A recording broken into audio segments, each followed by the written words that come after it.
Hello everyone. I hope all of you are keeping well and all of you are doing very well in your studies. Today we are going to discuss Geography Class 7 Chapter 1 and the title of the chapter is Environment, पर्यावरण. पर्यावरण का मतलब क्या होता है? Environment का मतलब क्या होता है? परि का मतलब चारों तरफ, आवरण का मतलब घेरा. हमारे चारों तरफ, आपके चारों तरफ जो घेरा है और उस घेरे में जितनी भी चीजें आती हैं जिन्हें आप देख सकते हैं, जिन्हें आप महसूस कर सकते हैं, उन सब को मिला दीजिए तो उनको नाम दिया जाएगा पर्यावरण. Environment is our surrounding. Whatever we witness, whatever we see, whatever we realize, whatever we feel around us, that is called environment. इसमें वो सब कुछ आता है जिसे आप देख सकते हैं, जिसे आप महसूस कर सकते हैं, जिसे आप अनुभव कर सकते हैं. पर्यावरण यही तो है. तो मुझे लगता है कि पर्यावरण के बारे में हम लोगों को जानना बहुत जरूरी है. एकेडमिक पॉइंट ऑफ व्यू से भी और कॉम्पिटिटिव एग्जामिनेशन के पॉइंट ऑफ व्यू से तो ये टॉपिक बहुत बहुत बहुत इंपॉर्टेंट माना जाता है. All competitive examinations you are going to face in future and this topic is in syllabus. I assure you questions will be there. तो शुरू करें. ओके, हमारा टॉपिक है environment. Let's introduce this topic to us. As I told you, our surrounding is our environment. What is there or what are the things there in your front? What are the things there at your back? What are the things there onto your left hand side and what are the things there onto your right hand sides? Combine all these things and this is called the environment. आपके सामने क्या है, आपके पीठ पीछे क्या है, आपके लेफ्ट हैंड साइड में क्या है, आपके राइट हैंड साइड में क्या है, आपके ऊपर में क्या है, आपके नीचे में क्या है, सबको मिला दीजिए. इसी को कहेंगे एनवायरमेंट, पर्यावरण. तो मुझे लगता है कि हम लोगों को थोड़ा आगे इस मामले में अब बढ़ना चाहिए. इतनी बातें तो आप लोग समझ ही गए होंगे क्योंकि आप लोग अच्छे हैं, आपका मन पढ़ने में लगता है, आप अपने फ्यूचर के प्रति, अपने गोल्स के प्रति काफ़ी अलर्ट हैं, इसलिए ध्यान भी जरूर देंगे आप लोग. एनवायरमेंट क्या है? As I told you just now, our surrounding is our environment. हमारा पर्यावरण, हमारे चारों तरफ का घेरा, यही तो हमारा पर्यावरण है. This is our environment. तो थोड़ा और आगे हम लोग इसमें बढ़ते हैं और देखते हैं कि और क्या क्या चीजें हैं. पर्यावरण के 3 कंपोनेंट्स माने गए हैं. There are 3 components of environment. Environment के 3 कंपोनेंट्स माने गए हैं. ये कह लें कि 3 चीजों से मिलके 3 तरह की चीजें हम लोगों को पर्यावरण में दिखती हैं. इन 3 के अलावा कोई चौथी कैटेगरी की चीज नहीं दिखती. पहला है natural, natural components of environment. दूसरा है human components of environment. This components are related to human beings. Then human made components of environment. मनुष्य के द्वारा जो बनाए गए कंपोनेंट्स हैं. दुनिया में जितनी भी चीजें आप देखते हैं जिसको आपने बनाया है या आप ही की तरह किसी और मनुष्य ने बनाया है, ह्यूमन बीइंग ने बनाया है, तो उसको ह्यूमन बीइंग से बना हुआ या ह्यूमन बीइंग के द्वारा बनाया गया कंपोनेंट कहते हैं, यानी ह्यूमन मेड कंपोनेंट कहते हैं. Therefore we can say that the components of environment can be categorized into 3. Number 1, natural components of environment. Number 2, human components of environment. And number 3, human-made components of environment. I hope this much is clear to all of you. We'll be taking all the components of environment all the three components of environment with examples one by one. So, four spheres are there. Four spheres are there in the natural components of environment. Or you can say, these four things, air, land, water, and living things, come under, constitute natural components of environment.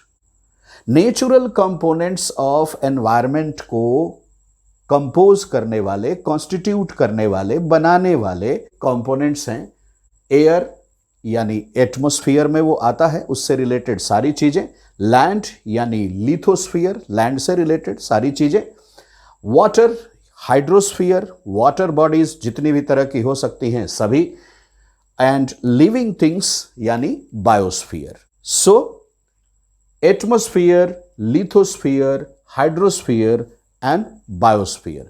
These are the four components of the natural components of environment. तो मुझे लगता है कि natural components of environment clear to all of you. Here is the second component of environment, and the second component of environment is human environment. Under this component of environment, I mean to say, under human component of environment, different types of things come. We can say individuals are there, then family is there. You are an individual, I am an individual.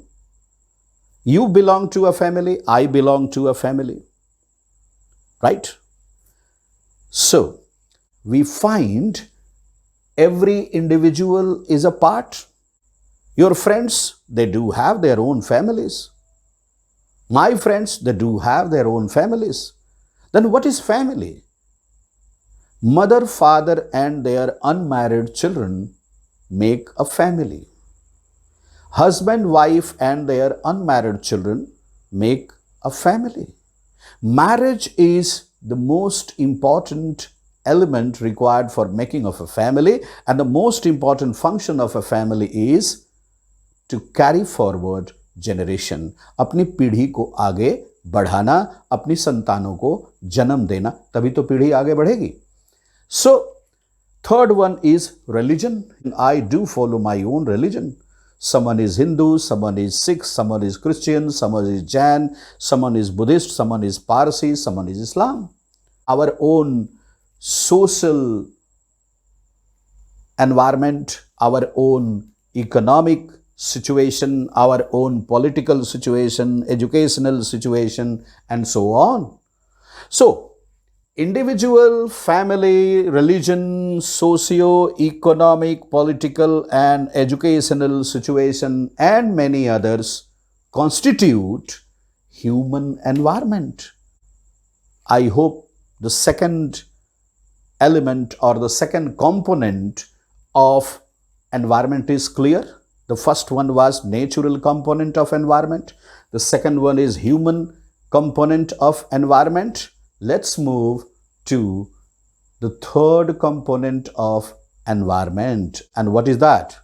Can you guess it? I have already told you. Yes, that is human-made component of environment. Third component of environment.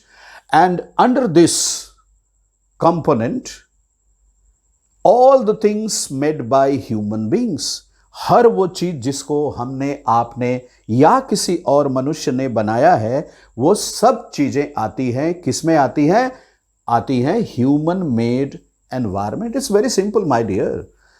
Human made, मनुष्य ने बनाया है ऐसा component जो environment में है. यानी in our surrounding whatever we find that is made by human being is human made environment. कुछ एग्जाम्पल्स देख लेते हैं. पार्क्स, खूब घूमते होंगे आप लोग पार्क्स में, गार्डन्स में, ये ह्यूमन मेड है. रोड्स, सड़कें मनुष्य ने बनाई है, ह्यूमन बीइंग ने बनाया है. मॉन्यूमेंट्स, तरह तरह के मॉन्यूमेंट्स आप लोग देखते हैं, मॉन्यूमेंट्स के ऊपर तो आप लोग को होमवर्क वगैरह भी मिलता होगा, या आपने जब आप बहुत छोटे होंगे तो आपने चार्ट पेपर पर अलग अलग मॉन्यूमेंट्स के फोटोज चिपका के उसके नीचे उसका नाम लिखे होंगे, तो कुछ तो पहचानते भी होंगे, जैसे ताजमहल है, जैसे विक्टोरिया मेमोरियल है, जैसे कोणार्क टेम्पल है, जैसे मीनाक्षी टेम्पल है, जैसे साईं बाबा का टेम्पल है ना। आपके पड़ोस में भी टेम्पल होगा, वो भी मॉन्यूमेंट है, ठीक है। Then bridges to cross rivers, नदियों को पार करने के लिए पुल बनाए जाते हैं, ब्रिजेस बनाए जाते हैं। ये क्या है? ह्यूमन मेड है। और किस लिए बनाए गए? ताकि नदी को पार किया जा सके और आसानी से पार किया जा सके। ये अलग बात है, आप में से कुछ लोग बोल सकते हैं कि सर हमें तो स्विमिंग आती है, हमें ब्रिज की ज़रूरत नहीं है। अरे भैया, आपको स्विमिंग आती है, आपके घर में सभी को स्विमिंग आती है, ऐसा तो नहीं है। और बचपन से किसी को स्विमिंग आती है, ऐसी बात तो नहीं है। बुढ़ापे तक, अंतिम समय तक स्विमिंग करता ही रहेगा आदमी, ऐसा भी जरूरी नहीं है। तो हर ह्यूमन बीइंग के लिए, हर एनिमल के लिए, ठीक है, जाने अनजाने ब्रिज चाहिए। और मीन्स ऑफ ट्रांसपोर्ट के लिए तो आप कह ही सकते हैं कि ब्रिजेस चाहिए। हाँ, एरोप्लेन के लिए ब्रिजेस नहीं चाहिए, है ना। बातों में उलझना नहीं है, सिंपल सी बात समझनी है कि रिवर को क्रॉस करने के लिए, रिवर वाटर को टच किए बिना क्या चाहिए आपको? रोड्स चाहिए। तो बनते हैं, और रोड्स कहां बनते हैं? ब्रिज के ऊपर बनते हैं। पहले ब्रिज बनता है, ऊपर से उसी के रोड जाता है। The components of environment are natural components, human components and human made components. Origin of the term environment. Environment is an English term and it has originated from French term environner or environner. Spelling is different, ENVIRONER or ENVIRONNER. And the meaning of this term is neighborhood. We have already discussed that.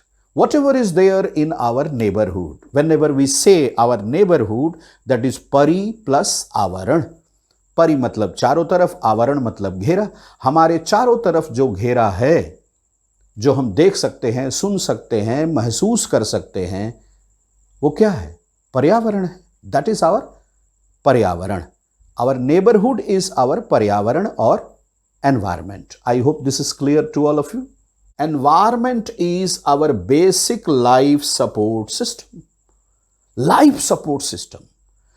What is the system required to support life on the earth? Everything is there in the environment. Hydrosphere is there, lithosphere is there, biosphere is there, atmosphere is there. All these spheres support life. All these spheres are the basic support to our life, to all living things, even to all non-living things, because all non-living things, human made environment. तो मुझे लगता है कि ये बात भी आप लोगों को समझ में आ गई होगी। फिर भी एक बार और देख लेते हैं कि एनवायरमेंट टर्म को हम कैसे और अच्छे से समझ सकते हैं या डिफाइन कर सकते हैं। तो है कि the place, people, things and nature that surround any living organism, you are an organism, I am an organism, is called environment.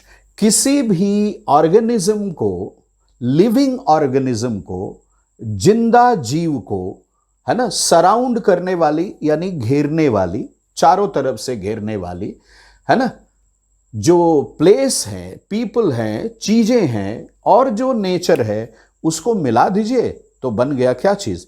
Environment. And that is why we do say the place, people, things and nature that surround any living organism is called environment.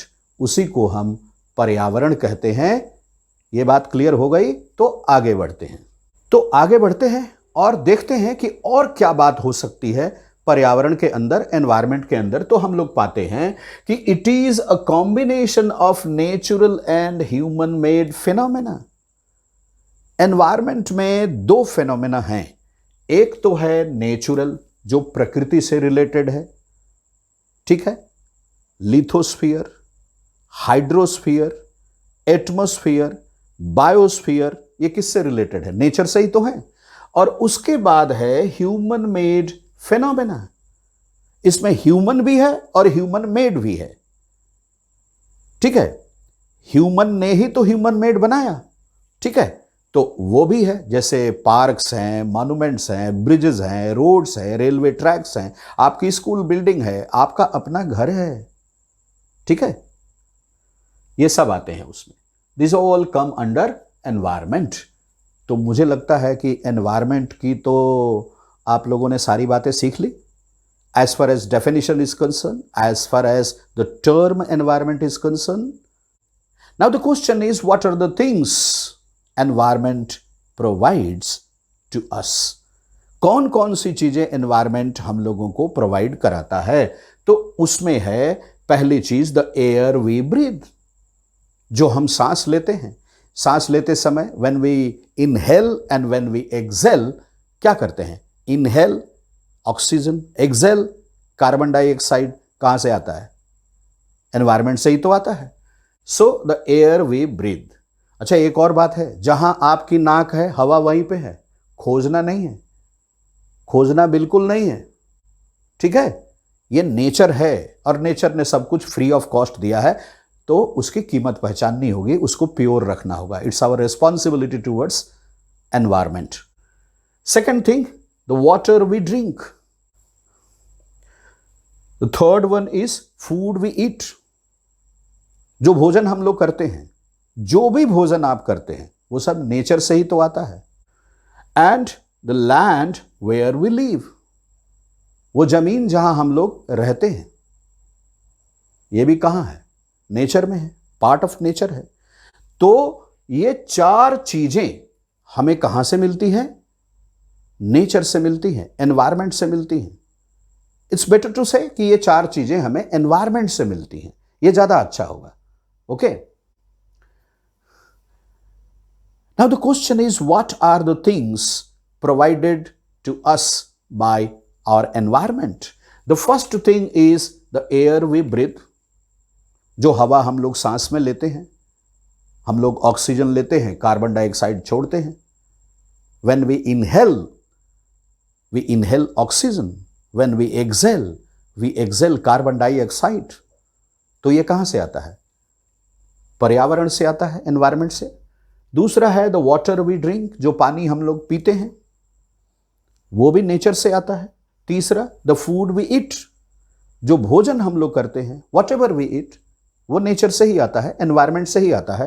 And the land where we live, वो धरती जहां हम रहते हैं, चाहे दुनिया के किसी भी कोने में रहते हैं, एनवायरमेंट में ही तो रहते हैं। उसका एक परिआवरण तो है, चारों तरफ का घेरा तो है, नेबरहुड तो है। तो वो क्या हो गया? पर्यावरण का ही तो गिफ्ट है। आगे देखते हैं थोड़ा। So 3 components are there in environment: natural components, human made components and human components. आप ऑर्डर चाहे तो बदल के भी बोल सकते हैं, चाहे तो कह दीजिए human components, human made components and natural components, चाहे तो कह दीजिए human made components, natural components and human components, चाहे तो बोल दीजिए natural components, human made components and human components. आपकी मर्जी है।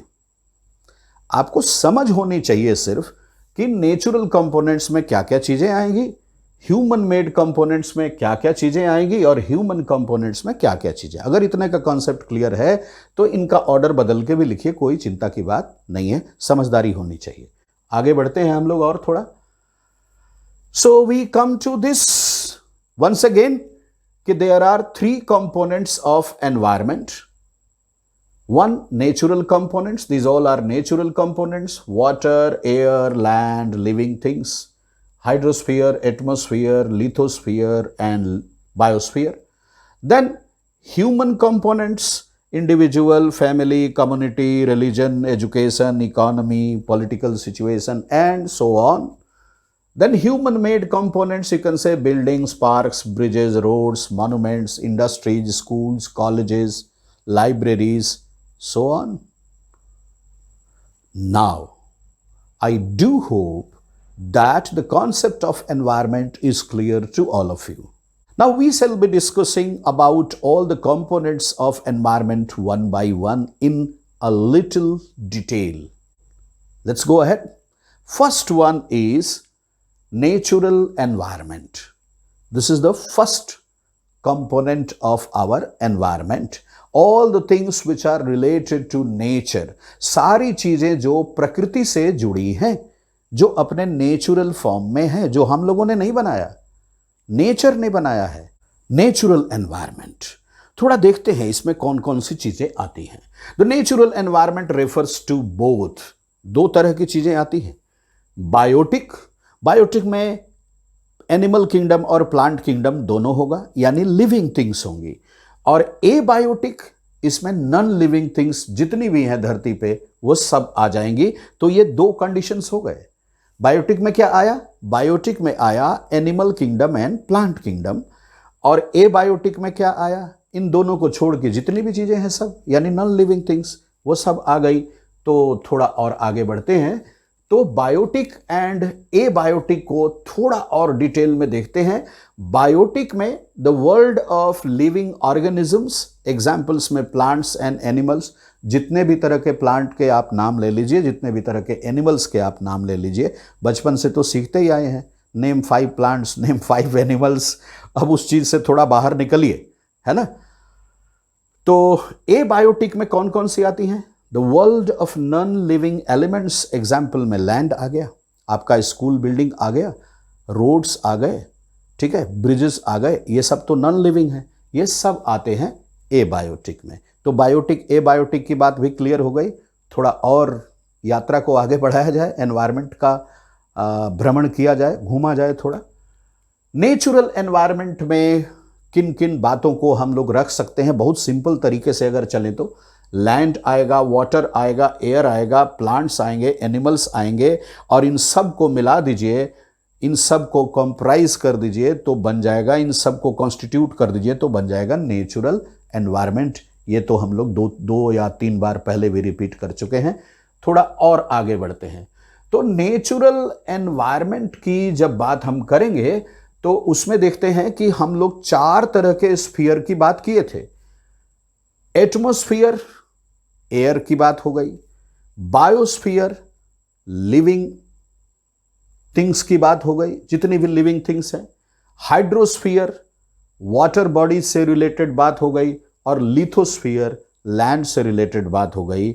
सो ये जो नेचुरल एनवायरनमेंट है, इसमें हम लोग जो भी चीजें ये आ रही हैं, इनके बारे में थोड़ा ब्रीफ में समझने की कोशिश आगे करते हैं।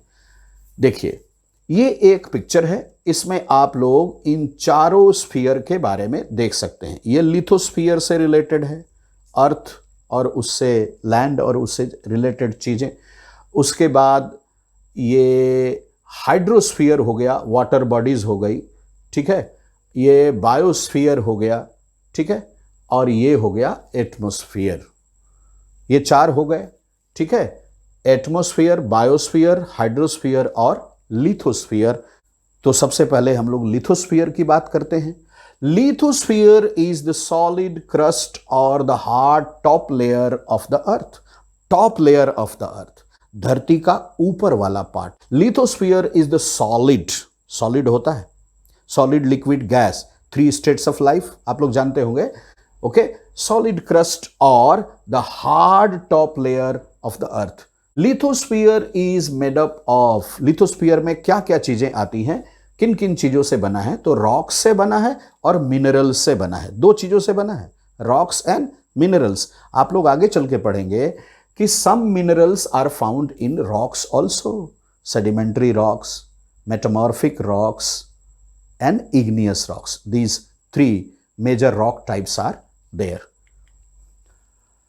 लिथोस्फीयर के बारे में थोड़ा और जान लेते हैं। It is an irregular surface lithosphere का सरफेस रेगुलर नहीं होता है, कहीं पे प्लेन है, कहीं पे प्लेट्यू है, कहीं पे हिल्स हैं, कहीं पे माउंटेन्स हैं, कहीं पे डेजर्ट है।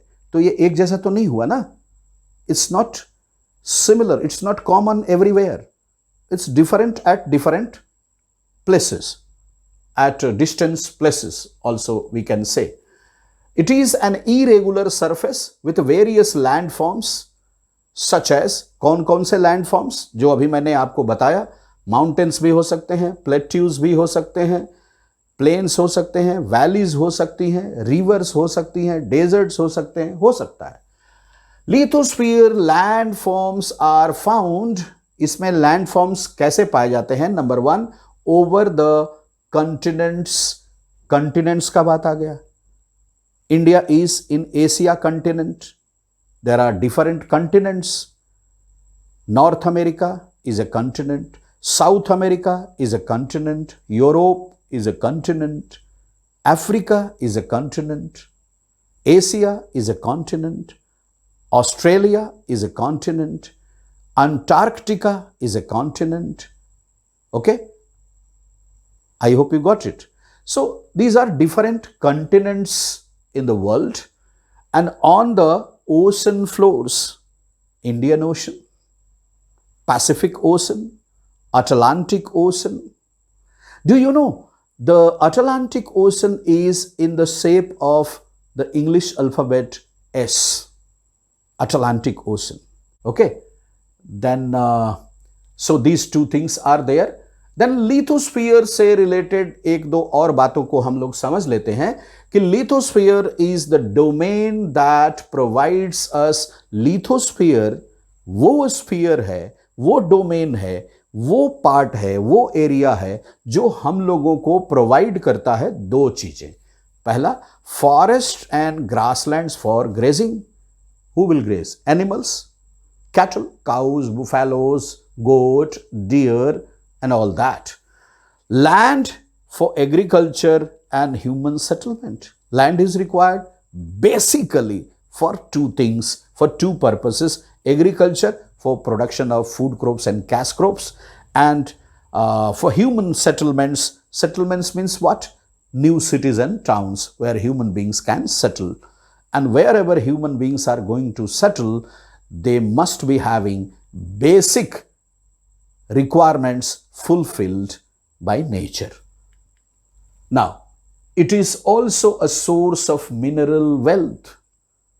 I told you about plateaus. I told you about different types of rocks. Rocks are found in plateaus basically. So, these plateaus are very rich in minerals. Okay? Very rich in what? Minerals. Iron ore, manganese. Okay? These are what? Coal, mica. These are what? These are minerals. So, you know about the Deccan Plateau in India, the Malwa Plateau in India, the Chota Nagpur Plateau in India. These three plateaus are very rich in minerals. So, this is about lithosphere. And lithosphere comes under what? Lithosphere comes under natural component of environment. Okay, now let's go for the next. And the next one is hydrosphere, everything related to water.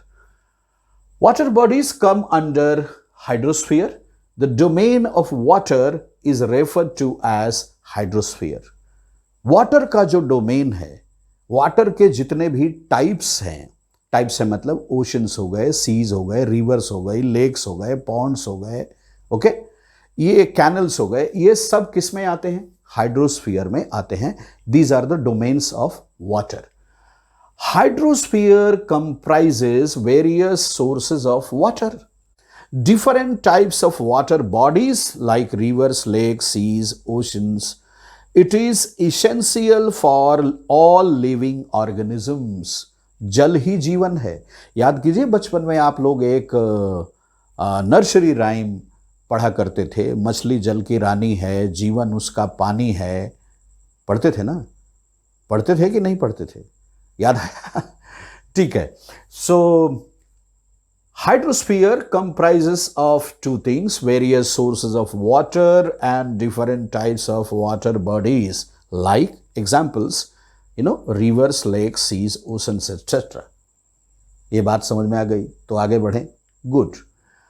Atmosphere के बारे में अब थोड़ा हम लोग बात करेंगे। ये तो हाइड्रोस्फीयर हो गया, अब थोड़ा एटमॉस्फेयर के बारे में बात करते हैं, यानी एयर। बहुत जरूरी है। इनहेल, एक्सहेल, ठीक है, सांस लेने के लिए चाहिए ना हवा, तो लेते हैं।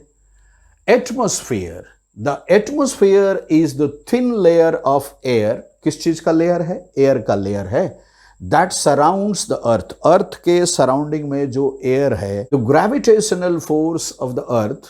ग्रेविटेशनल फोर्स, किसी भी चीज को नीचे खींचने का जो फोर्स अर्थ में होता है। अर्थ में एक फोर्स है, किसी भी चीज को ऊपर फेंको फट से नीचे खींच लेती है, उसी को ग्रेविटेशनल फोर्स हम लोग बोलते हैं।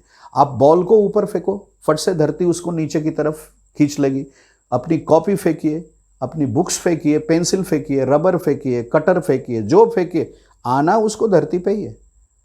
ठीक है, आप अपने टेबल से जंप करो, चेयर से जंप करो, कहीं से करो, आना धरती पे ही है। क्यों? ग्रेविटेशनल फोर्स इसको बोलते हैं। ये अर्थ को होल्ड करता है, the atmosphere around it.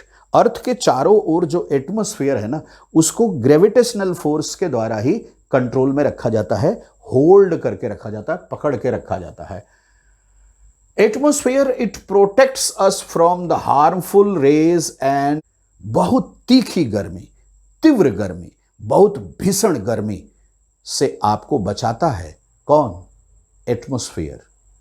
Atmosphere में जो अल्ट्रावायलेट रेज आती हैं, जो हमारे लाइफ के लिए बहुत ही हार्मफुल हैं, उनसे हमारी रक्षा कौन करता है? हमें प्रोटेक्ट कौन करता है? हमारा एटमॉस्फेयर प्रोटेक्ट करता है।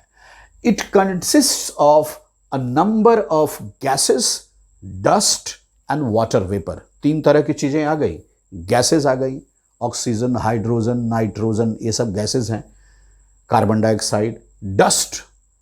अभी तो धूल भरी आंधी चलेगी गर्मियों में, तो आप देख लीजिएगा डस्ट ही डस्ट। ठीक है, या आपके घर के अगल बगल में कहीं भी, anywhere in your surrounding, in your neighbourhood, if any construction work is going on, so that is dust and water vapor. Water vapour, पानी को खौलाइए, बॉयल कीजिए, हाथ को ऊपर रखिए, जो ड्रॉपलेट्स बनेंगे वो क्या है? वही तो है वाटर वेपर, जो उड़ के आ रहा है गैसियस फॉर्म में। ठीक है, तो atmosphere, the changes in the atmosphere produce changes in two things. Number one, weather, and number two, climate. Remember one thing, weather is short phenomena. Climate is almost permanent, or you can say durable, long lasting phenomena. Weather बहुत जल्दी बदल जाता है, लेकिन climate जल्दी नहीं बदलता। हमारे कंट्री इंडिया का क्लाइमेट मॉनसूनी क्लाइमेट बोला जाता है, लेकिन वेदर तो सुबह में कुछ और, दोपहर में कुछ और, शाम को कुछ और, रात को कुछ और हो सकता है ना? ये चेंज होते रहता है। एटमॉस्फेयर में और क्या बात हो सकती है? Plant and animal kingdom together make biosphere और द लिविंग वर्ल्ड। बायोस्फीयर या लिविंग वर्ल्ड को बनाने के लिए दो चीजें, सभी प्लांट किंगडम और सभी एनिमल किंगडम को मिला दो तो बन गया बायोस्फीयर। एटमॉस्फेयर में और क्या बात हो सकती है? It is a narrow zone of the earth where three things are there, land is there, water is there, air is there, है ना? Interact with each other to support life. Main काम है लाइफ को support करना।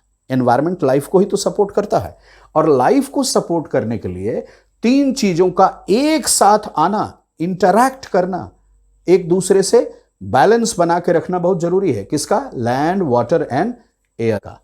अब आते हैं हम लोग ह्यूमन एनवायरमेंट पर। ह्यूमन एनवायरमेंट रिवील्स, तीन चीजों को ये खोलता है, बेसिकली तीन चीजों के बारे में ये बताता है। Number one, the activities. कौन कौन सी एक्टिविटीज हम लोग करते हैं? कोई एक्टिविटी करते हैं तभी तो कोई चीज बनती है। आप टॉयज बनाते होंगे, अपने प्रोजेक्ट्स बनाते होंगे, उसके लिए तरह तरह की चीजों को काटते छांटते होंगे। ये सब क्या है? ह्यूमन मेड ही तो है। क्रिएशंस, तरह तरह की चीजें बनाते हैं। कॉबलर शूज बनाता है ना। टेलर आपके कपड़े बनाता है स्टिचिंग करके, सिविंग मशीन से, ठीक है। पॉटर तरह तरह के पॉट्स बनाता है कि नहीं। आयरन स्मिथ तरह तरह के आयरन टूल्स बनाता है। गोल्ड स्मिथ तरह तरह के सिल्वर और गोल्ड के, डायमंड के ऑर्नामेंट्स बनाता है, ज्वेलरी बनाता है। इंटरैक्शंस एमंग ह्यूमन बींग्स, आप पढ़ते हैं, ये इंटरैक्शन है। आप स्कूल में अपने टीचर से पढ़ते हैं, पढ़ के कोई डॉक्टर बनता है, कोई इंजीनियर बनता है, कोई राइटर बनता है, कोई लीडर बनता है, कोई फिलोसोफर बनता है, कोई सीए बनता है, कोई पायलट बनता है, कोई ड्राइवर बनता है, ठीक है, और कोई बहुत अच्छा मनुष्य भी बनता है। तो सभी होते हैं, लेकिन कोई अच्छा मनुष्य भी होते हैं, तो वो बनते हैं। ये सब कैसे बनते हैं? इंटरैक्शन से बनते हैं, एक दूसरे से बात करके हम लोग सीखते हैं। एक बात बताऊं, कहीं पे मैंने पढ़ा था कि अगर आपके पास 1 रुपए का एक कॉइन है और मेरे पास भी 1 रुपए का एक कॉइन है, आप अपना कॉइन मुझे दे दो, मैं अपना कॉइन आपको दे दूं, तो हम दोनों के पास कितने कॉइन हुए? फिर से वही बात, आपके पास भी एक, मेरे पास भी एक। लेकिन आपके पास अगर किसी क्वेश्चन को सॉल्व करने का एक मेथड है और मेरे पास भी एक मेथड है, हम दोनों के मेथड्स अलग अलग हैं और दोनों अपने अपने मेथड्स एक दूसरे को सिखा दें, तो दोनों को कितने मेथड्स मालूम हो गए? 2 मेथड मालूम हुए। तो शेयर एंड केयर, यही चीज क्या है? Interactions among human beings. समझ गए? गुड। अब आते हैं हम लोग, व्हाट इज इकोसिस्टम। इकोसिस्टम क्या होता है, थोड़ा इसको हम लोग देखते हैं। It is a system formed by the interaction of all living organisms, सभी living organisms मिलके इसको बनाते हैं, with each other, एक दूसरे के साथ, and with the physical and chemical factors of the environment, इसमें physical और chemical factors जो हैं environment के वो शामिल होते हैं। The environment in which they live, जहां वो जिस environment में वो रह रहे हैं वहां के chemical और physical factors all linked by transfer of energy and material, सब एक दूसरे को एनर्जी और मटेरियल ट्रांसफर करते हैं और तब जाकर के जो सिस्टम बनता है उसी को हम लोग इकोसिस्टम बोलते हैं। I repeat once again, simple सी बात में समझ लीजिए। पहले आपके चारों तरफ जो भी सिस्टम है, आप चाहे दुनिया के किसी भी पार्ट में हैं, आपके चारों तरफ एक सिस्टम तो होगा। उस सिस्टम का जो फिजिकल और केमिकल फैक्टर्स हैं वो इस एनवायरनमेंट में जिंदा रहने के लिए एक दूसरे को इंटरैक्ट करते हैं, एक दूसरे को लिंक करते हैं अपने के साथ, अपनी एनर्जी के साथ, अपने मटेरियल के साथ, और इसी को हम लोग बोलते हैं क्या चीज? इकोसिस्टम।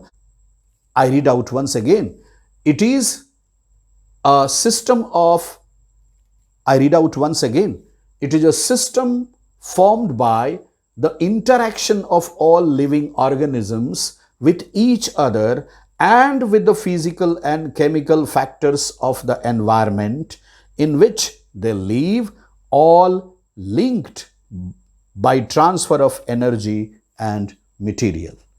ठीक है, आगे बढ़ते हैं। Let's go ahead. This is an ecosystem of a pond. इस इकोसिस्टम में देखिए प्लांट्स भी हैं, एनिमल्स भी हैं, वाटर भी है, बर्ड्स भी हैं, एक्वाटिक एनिमल्स भी हैं आप कह सकते हैं, और ये सब लोग अपने फिजिकल और केमिकल एनर्जी का एक्सचेंज करते हैं, फिजिकल और केमिकल एनर्जी को इंटरैक्ट कराते हैं, लिंक्ड कराते हैं, और तब एक सिस्टम तैयार होता है जिससे सबकी जरूरत पूरी होती है ना। Needs of all the elements are fulfilled here. You can say life is supported here. Okay, so this is life support system. This is pond ecosystem. Now ecosystem में तब क्या क्या चीजें आ गई? All the plants, जो पीछे हम लोगों ने पिक्चर में देखा, सभी प्लांट्स आ गए, सभी एनिमल्स आ गए, ह्यूमन बींग्स होंगे तो वो भी आ गए। They all develop their immediate surrounding, उनके जस्ट चारों तरफ की जो सराउंडिंग है उसको वो लोग डेवलप करते हैं। किसी को नुकसान नहीं होता है, सभी एक दूसरे को हेल्प भी करते हैं और सभी एक दूसरे को एनरीच भी करते हैं by helping. That is share and care, that is ecosystem. तो इकोसिस्टम में क्या होता है? Often they are also interdependent on each other. Plants are dependent on animals, Animals are dependent on plants, right? Hydrosphere, lithosphere, atmosphere, biosphere, all are interconnected, all are related, all are must for one another, that is interdependence. Ecosystem के बारे में एक बार और जान लेते हैं. This relation between the living organisms as well as the relation between the organisms and their surroundings form an ecosystem. बात तो सही है. अभी हम लोग वही तो देखे. पॉन्ड इकोसिस्टम में क्या देखा? सभी एक दूसरे से इंटरडिपेंडेंट हैं, रिलेटेड हैं, चाहे वो ऑर्गेनिजम्स हैं, चाहे वो प्लांट्स हैं, चाहे वो नॉन लिविंग थिंग्स भी हैं, सभी एक दूसरे से रिलेटेड हैं, तभी तो वो इकोसिस्टम तैयार होता है. इकोसिस्टम को अगर हम लोग थोड़ा सा और गहराई से जानना चाहें तो there could be an ecosystem of large rain forest. किसी बहुत बड़े रेन फॉरेस्ट में चले जाइए, वर्षा वन में, वहां मिलेंगे. ग्रासलैंड का अपना एक इकोसिस्टम है, डेजर्ट का अपना एक इकोसिस्टम है, माउंटेन्स का अपना एक इकोसिस्टम है, लेक्स का है, रिवर्स का है, ओशन का है.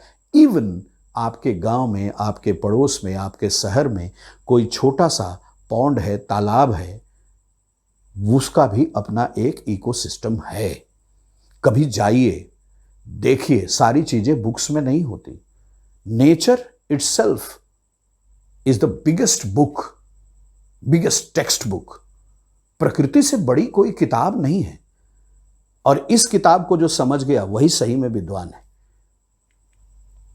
ह्यूमन एनवायरनमेंट पे अब हम लोग थोड़ी बात करेंगे. तो human being interact with human environment के बारे में अब हम लोग बात करते हैं. Let's talk about human environment. Human beings interact with the environment and modify it according to their need. Human being nature की चीजों को, एनवायरनमेंट की चीजों को अपनी जरूरत के अनुसार मॉडिफाई कर लेता है. एक जमीन है जिसमें खेती होती है, आपके पास बहुत सी जमीन है, आपके फैमिली मेंबर्स की संख्या बढ़ रही है, तो आप एक नया घर बना लेते हैं, बड़े एरिया में घर बना लेते हैं. इसके लिए जमीन कहां से आई? जिस जमीन में आप पहले खेती करते थे उसमें एक बड़ा सा घर बना लिया, ठीक है. उसी का थोड़ा सा पार्ट में आपने एक छोटा सा गार्डन भी बना लिया. तो आप लैंड का यूज अपनी जरूरत के अनुसार कर रहे हैं. जहां चाहे शहर बसा लिया, जहां चाहे सड़क बना ली, जहां चाहा रेलवे लाइन बिछा दिया, जहां चाहा एयरपोर्ट बना दिया, जहां चाहा स्कूल बना लिया, जहां चाहा स्विमिंग पूल बना लिया. ये तो सब आप करते हैं, ह्यूमन बीइंग्स, ठीक है. तो ह्यूमन बीइंग्स जो हैं वो इंटरैक्ट करते हैं, इसी को बोलते हैं इंटरैक्ट करना. इंटरैक्ट करते हैं एनवायरनमेंट के साथ और उसके एलिमेंट्स को मॉडिफाई कर देते हैं. किसके लिए? अपनी जरूरत के अनुसार, क्योंकि अपनी जरूरत पूरा करना तो सभी चाहते हैं. ह्यूमन एनवायरनमेंट के बारे में एक बात और जान लें कि अर्ली ह्यूमंस, बिल्कुल आदिकाल में जो मानव होते थे, वो early humans adopted themselves to the natural surroundings. आप लोग क्लास 6 की हिस्ट्री बुक में पढ़े होंगे कि मनुष्य केव्स में रहता था, गुफाओं में रहता था. Human beings used to live in caves. आप लोग palaeolithic age, mesolithic age, neolithic age, then bronze age, then iron age civilisations तो पढ़े होंगे ना. तो उनमें आप लोगों ने क्या पढ़ा है? यही तो पढ़ा है. That is the thing all of us have studied. And what is that? That human beings were very close to nature in the early times. शुरू के समय में मनुष्य प्रकृति के बिल्कुल साथ था. फिर धीरे धीरे क्या किया? एनवायरनमेंट के एलिमेंट्स को मॉडिफाई करने लगा अपने नीड के अनुसार, अपनी जरूरत के अनुसार. आज दुनिया देखिए कहां बदल गई. किसने बदला? ह्यूमन बीइंग ने. क्या करके बदला? मॉडिफाई करके बदला. किस चीज को मॉडिफाई किया? एनवायरनमेंट के एलिमेंट्स को मॉडिफाई किया, ठीक है. आज की स्थिति क्या हो गई है? They led a simple life and fulfilled their requirements from the nature around them. हमारे चारों तरफ नेचर में जितने भी एलिमेंट्स हैं उसी को मॉडिफाई करके करके करके हम लोगों ने अपने नीड्स को पूरा किया, हम लोगों ने अपनी जरूरतों को पूरा किया और अपना डेवलपमेंट किया। अपने रिक्वायरमेंट्स के साथ मॉडिफिकेशन हम लोगों ने जारी रखा, आज भी जारी रखे हैं, आगे भी जारी रखेंगे। विथ टाइम नीड्स ग्रू, समय के साथ हमारी नीड्स, रिक्वायरमेंट, वांट्स, डिमांड्स बढ़ती गई एंड बिकेम मोर वैरिड, अलग अलग तरह की होती गई। डिमांड बढ़ी सिर्फ ऐसा नहीं है, अलग अलग तरह की डिमांड बढ़ गई। पहले तो बस गुरुजी के आश्रम में जाओ, पढ़ो और आओ।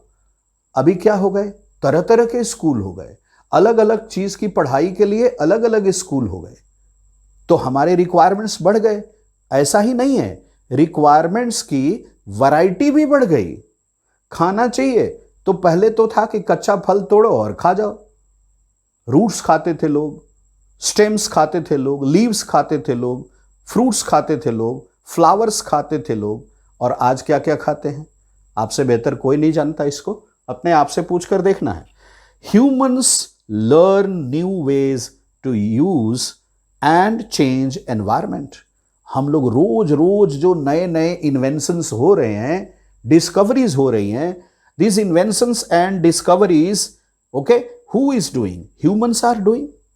For what purpose? To change the environment. Why to change the environment? To fulfill the needs and requirements.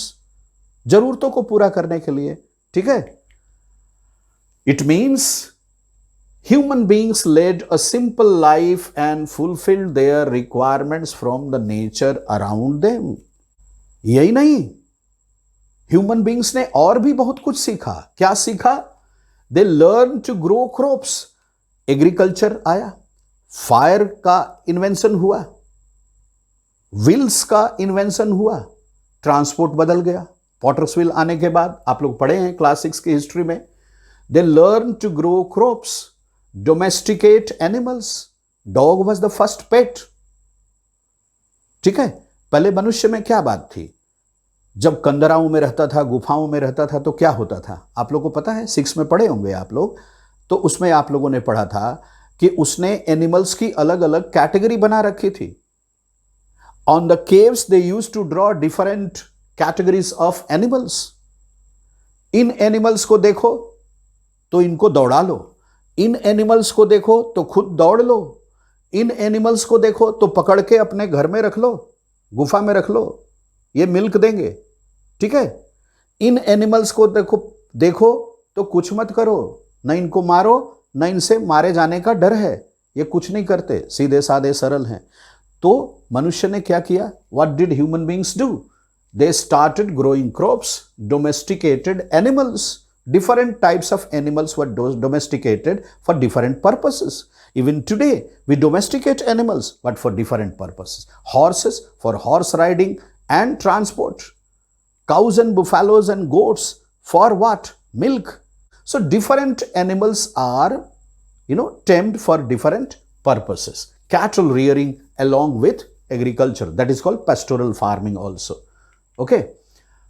So in fact, we can say agriculture made people settle at one place, and that one place was river banks. You must be knowing that.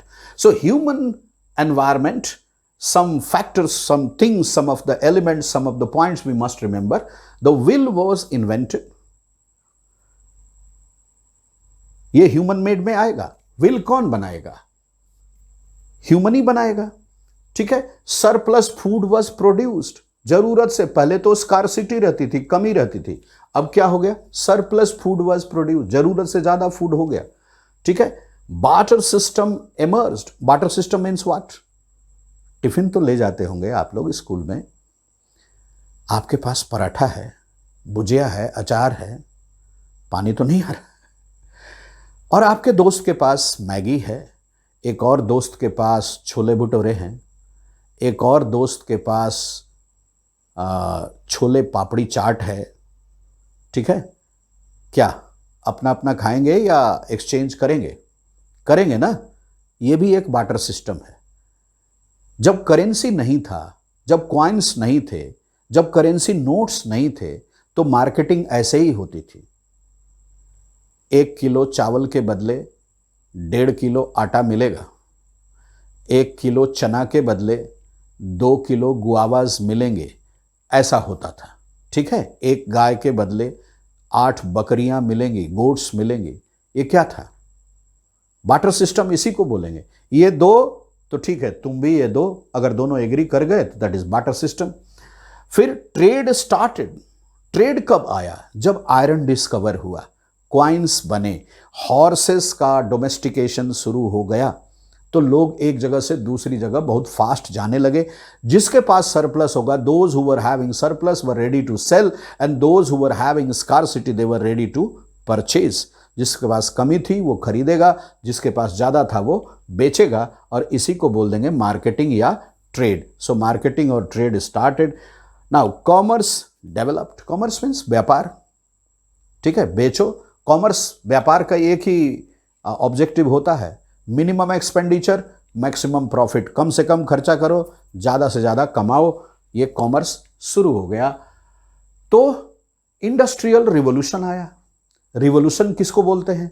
Any sudden and quick change in any field of life is called revolution. This revolution occurred, industrial revolution occurred first in England. The quality and quantity of production suddenly changed. From handmade to machine made, the production system shifted. The first part of industrial revolution was agro-based. It was basically cotton textile industry. The second part of industrial revolution was mineral based and basically iron and steel industry. All these things I am telling you in between for competitive examinations such as NTSC. It's a very prestigious examination, no doubt. Now, industrial revolution से क्या क्या हुआ जो मैंने अभी आपको समझाया? Quantity of production increased, quality of production improved, transportation became faster, information revolution made mobile धड़ाक भेज दिए, पैसा भेजना है तुरंत भेज दिए, है ना। जब हम लोग छोटे थे और पढ़ते थे तो अपने फादर को चिट्ठी लिखनी होती थी, पूज्य पिताजी सादर प्रणाम, मुझे इतने पैसों की ज़रूरत है, कृपया जल्दी से भेजने की कृपा करें, है ना। आपका पुत्र ये हमारा एड्रेस है। फिर पैसा चिट्ठी जाएगी, वो पढ़ेंगे, फिर पैसे भेजेंगे, मनी ऑर्डर आएगा। आजकल क्या है? तरह तरह के ऐप हैं मनी ट्रांसफर के, तुरंत दबाए, चुटकी दबाते उधर पहुंच गया पैसा, है ना। पेमेंट भी आप लोग आजकल डिजिटल वर्ल्ड हो गया है। सो information revolution made communication easier and speedy across the world. दुनिया के किसी पार्ट में कहीं से कहीं जाना है, टिकट बुक कर लो। कोई बुक पढ़नी है जो मार्केट में नहीं अवेलेबल है, नेट पे पढ़ लो। क्या नहीं है? आप में पॉजिटिविटी होनी चाहिए। अपने निगेटिव को हटाओ, पॉजिटिव बनाओ, तो सब कुछ आप एक क्लिक में आपके सामने आ जाएगा। ह्यूमन एनवायरनमेंट में एक बहुत सोचने वाली बात है कि why do we love eating a juicy watermelon in summer and hot roasted peanuts in winter? Because it suits, because we feel comfortable, because it makes our life easier and comfortable. ठीक है, यही तो बात है ना, इसीलिए तो चाहते हैं हम। तो हमने एनवायरनमेंट में चेंज क्यों लाया? हम एनवायरनमेंट में बार बार एक्सपेरिमेंट क्यों करते रहते हैं? डिस्कवरीज, इन्वेंशंस क्यों करते रहते हैं? क्यों चेंजेस लाते हैं? To fulfil our requirements, to fulfill our needs, to fulfill the needs and requirements of increasing population. करना तो पड़ेगा, but we must remember one thing, and that is we must respect our environment. We must respect the elements of environment because we do live in environment and we must take care of it. Now, A perfect balance is necessary. किसके किसके बीच में balance चाहिए? Number 1, the natural environment and the human environment. We should take care of ourselves. We should take care of our needs. We should take care of our requirements. But without harming the natural elements. Nature को disturb हम जितना कम करेंगे, हमारे ऊपर उतना ही कम negative effect पड़ेगा। सो ये बहुत जरूरी है। Human must learn, humans must learn, मनुष्य को सीखना होगा to live and use their environment in a harmonious way. अच्छी जिंदगी गुजारना, live peacefully, live at ease, don't be in a hurry, don't play with the environment too much, play as per your minimum requirement, okay, and then the environment will be harmonious and it will take care of you. Now coming on to human made environment. Human made environment, this component is related to what? All the things made by human beings, bridges, roads, your school building and so on. तो थोड़ा देखते हैं, how do human beings modify this natural environment? कैसे modify करते हैं? The car fumes pollute the air. जितने ज्यादा means of transport होंगे, ठीक है, fumes निकलेंगे और उससे क्या होगा? उससे क्या होगा? Environment pollute होगा.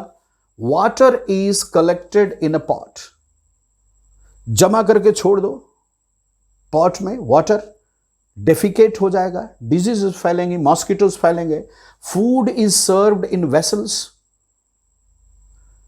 अलग अलग तरह के बर्तन में फूड सर्व किया जाता है. Land is used to build factories, तरह तरह की इंडस्ट्रीज लगती हैं हमारी नीड्स को, रिक्वायरमेंट्स को पूरा करने के लिए. How do human beings modify this natural environment में दो और बातें हैं. Human beings make cars, meals, factories, ये सब बनाते हैं, हमारी जरूरत है तो हम बना रहे हैं. मैन्युफैक्चर कंटेनर्स, तरह तरह के कंटेनर्स बनते हैं. आपका वाटर बॉटल है, आपका टिफिन है, आपका स्कूल बैग है, बहुत सारी चीजें है ना, कंटेनर्स बनते हैं. This is how human beings modify natural environments. क्या ये नेचुरल एनवायरमेंट को डिस्टर्ब किए बिना, मॉडिफाई किए बिना पॉसिबल है? Is it possible? नो, नहीं पॉसिबल है. आप कुछ भी बनाते हो, अगर खुद बनाते हो, हैंडमेड और मशीन मेड व्हाटएवर, तो आप नेचुरल एनवायरनमेंट के एलिमेंट्स को लेकर के ही बनाते हैं, ठीक है. And that is called modification. That modification is done by human beings and that is why we do call it human made environment.